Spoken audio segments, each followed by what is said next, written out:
মালিক রে, আমি বড় পাপী, আমি বড় গুনাহগার। ও দয়ার আল্লাহ, আমি 10 বছর তোমার গোলামি করি নাই, আমি 20 বছর গোলামি করি নাই। আল্লাহ, আজকে মনিরুল ইসলাম শরীয়তপুরী আমার ভাই শোনা গেছে তোমারে বন্ধু বানাইলে ওই জান্নাত পাওয়া যাবে। মালিক রে, তুমি আমারে দাও না মাফ কইরা। যুবক রে, যদি কেউ আল্লাহরে বন্ধু বানাইতে পারে তার কোনো আর চিন্তা নাই, তার চিন্তার কারণ নাই গো বাবা।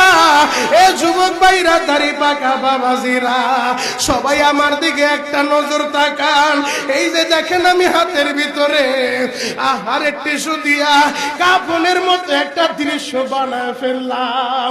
এমন একটা কাপড় আপনার শরীরে একদিন উঠে যাবে, আমার শরীরেও একদিন উঠে যাবে। ও চেয়ারম্যান ভাইরা, ও মেম্বার ভাইরা, ও নেতা ভাইরা, ও আলেম ভাইরা, এখন কাঁদতে বলছি, শুধু কাঁদবা। জীবনে কত জায়গায় আমরা গোসল করলাম। আহারে, কক্সবাজার ঘুরতে যাইয়া সমুদ্রের ভিতরে গোসল করলা, কুয়াকাটায় ঘুরতে যাইয়া সমুদ্রে গোসল করলা। এই যে মাদ্রাসার পুকুরটা ভরাট করছে মসজিদের জন্য, বিশাল বড় ময়দান এখন হয়ে গেছে। এই পুকুরের ভিতরে কত মানুষ গোসল করছে।